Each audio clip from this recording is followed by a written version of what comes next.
வணக்கம் மக்களே, நான் இன்றைக்கு உங்களுக்கு பந்தல் கொடி காய்கறி வகை காட்டப் போகிறேன். வாங்கோ பார்க்கலாம். இந்த பாருங்கோ தெரியுதே, நல்ல மத்தியான வெயிலுங்க, நல்ல வெளிச்சத்தில் உங்களுக்கு நல்ல பந்தல் காய்கறி காட்டுறேன். வந்து பார்த்து என்னென்ன இருக்குதுன்னு பாருங்கோ.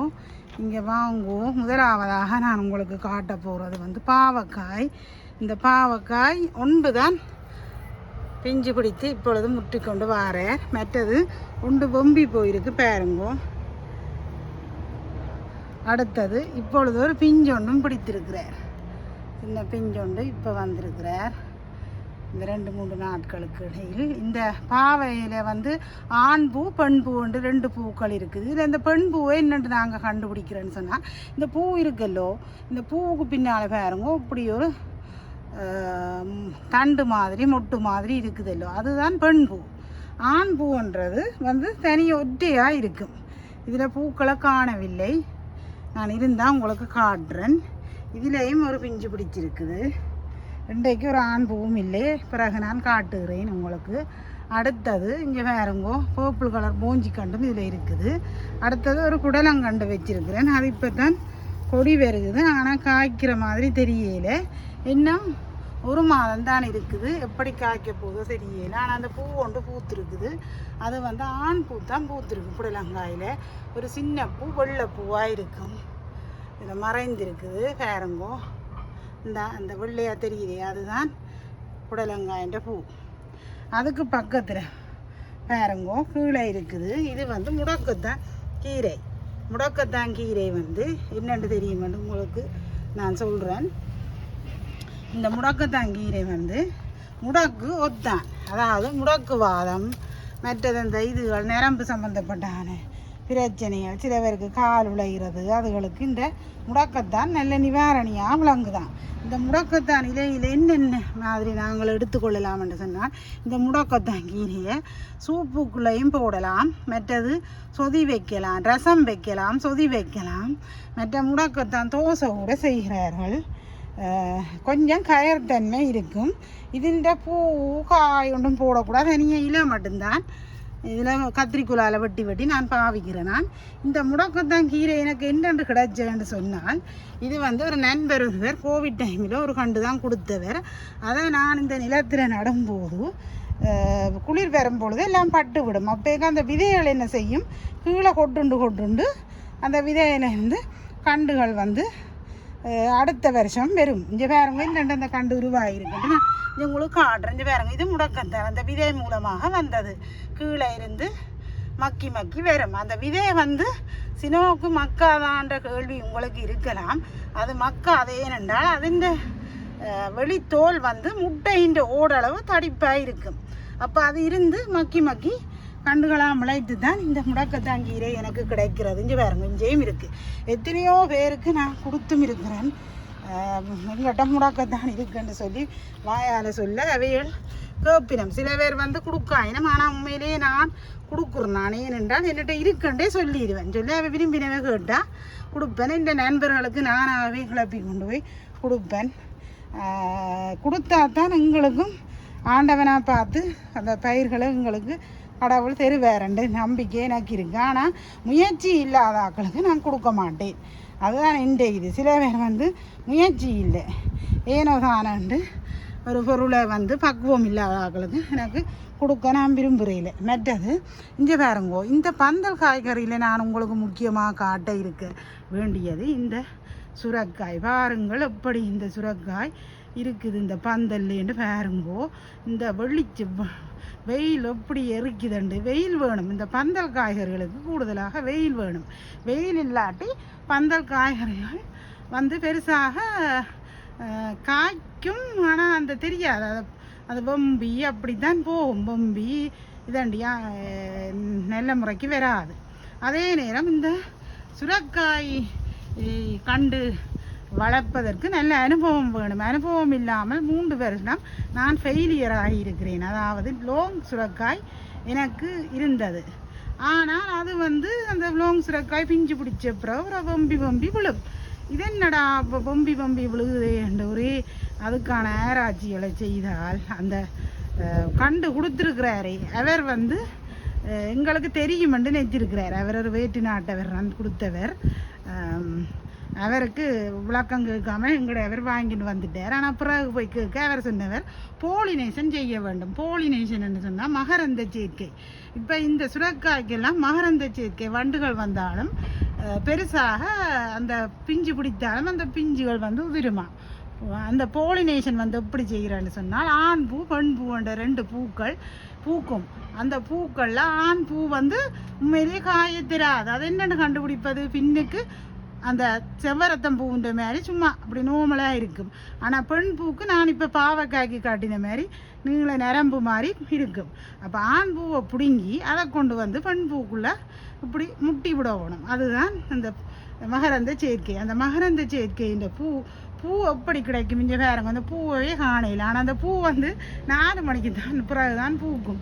சுரக்காயின்ற அதிசயம் என்னென்றால் காலமாக பூக்காது.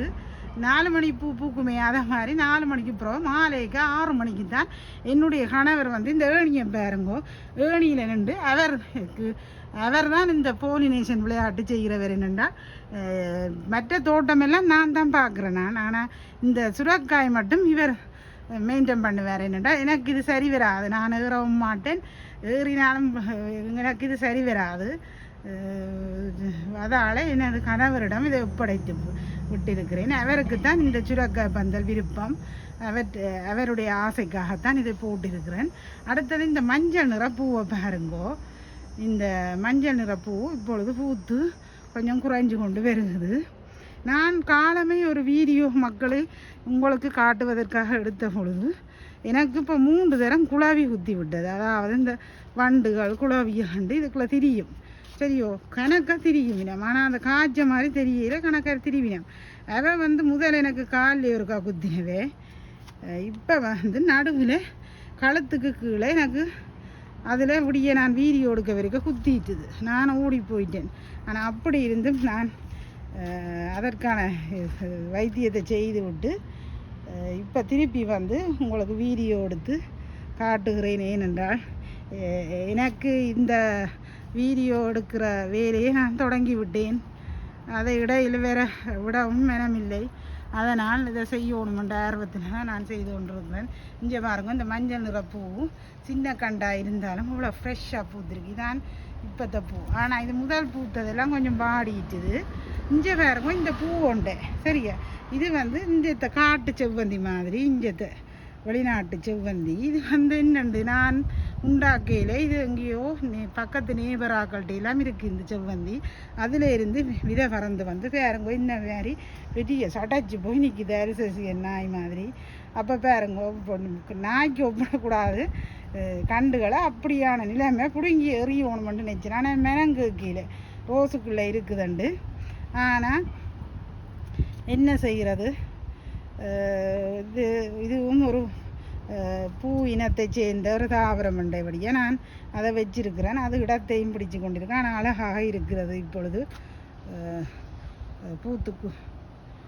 பூத்து குலுங்குகிறது. பூக்கள் எல்லாம் பார்க்கவே ஆசையாக இருக்குது.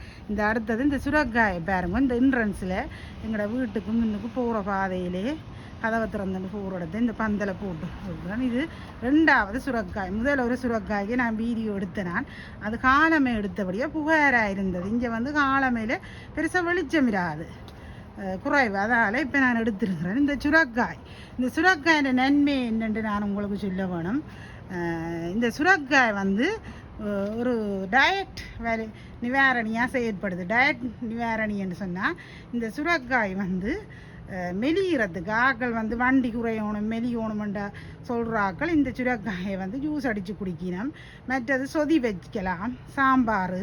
நான் வந்து சொதி சாம்பார் அதுகளுக்கு தான் இதை பாவிக்கிறேன். மற்றது பருப்பு இருக்கல்லோ, மைசூர் பருப்புக்கு ஒரு சுரங்கு மைசூர் பருப்புக்கு தான் போடணும், கனப்பருப்பு போடக்கூடாது. இந்த சுரக்காயம் போட்டு நிறைய வந்து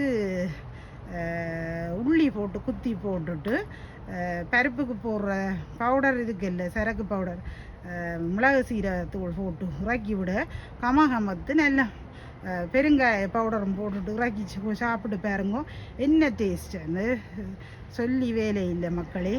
நான் இது நேற்றும் இதுதான் செய்தேன். நான் நான் சமையற்கானது போடாதபடியாக எல்லாத்தையும் தொடர இயலாது. இது வந்து நாங்கள் தோட்டத்தில் இன்ட்ரெஸ்ட் இருக்கிறபடியாக இப்போ உங்களுக்கு தோட்ட வீடியோ போட்டு கொண்டிருக்கிறேன். உண்டு தான் செய்யலாம், எல்லாம் செய்ய இயலாது. இதுவே அந்த டைமுக்கு வந்து எடுக்கணும். அது பெரிய பிரச்சனை, இது பெரிய வேலை இல்லை. ஆனால் அதுக்கண்டு இப்போ வெயிலுக்கு வந்தபடியாக வடிவாக இருக்குது. காலமாக வந்தால் ஒரு புகாராக இருக்கும். அதுக்காக சொன்னேன் நான். இதில் ஒரு சந்தோஷம் கிடைக்குது எனக்கு. அதனால தான் நான் இந்த வீடியோவை செய்து கொண்டிருக்கிறேன். உங்களுக்கு இந்த வீடியோ பிடிச்சிருந்தா நீங்கள் சப்ஸ்கிரைப் பண்ணுங்கோ. அதை நான் உங்களுக்கு முதல் நான் கேட்டுக்கொள்கிறேன். இதால் எனக்கு பெருசாக இதொன்றும் பெராட்டியும் ஒரு நாளடைவில் எனக்கு ஒரு இதாக இருக்கும், ஒரு உதவியாக இருக்கும். அதே நேரம் இந்த வருமானத்தை நம்பி நான் இருக்கவில்லை. ஆனால் இந்த சப்ஸ்கிரைப் பண்ணுறதால வர வருமானத்தை நான் ஏதோ ஒரு வழியில் நல்ல விடயத்துக்கு என்னுடைய வருமானத்திலிருந்து அரைவாசியை கொடுப்பதாக தான் நான் நினைச்சு கொண்டு இதை செய்கிறேனே ஒழிய நான் வருமானத்துக்காக இதை செய்யவில்லை. ஆனால் நீங்கள் எனக்கு தார ஆதரவை பொறுத்து தான் நான் இனியும் உங்களுக்கு வீடியோ போடுவதாக இருக்கிறேன். மற்ற இது இயற்கை காட்சிகள், மற்ற மரங்கள் அதெல்லாம் எடுத்து போடுவதாக இருக்கிறேன். இத்தோடு என்னோட வீடியோவை முடித்துக்கொள்கிறேன். சரியான வெளுத்துற வெயில் மக்களே, அடுத்த வீடியோவில் சந்திப்போம்.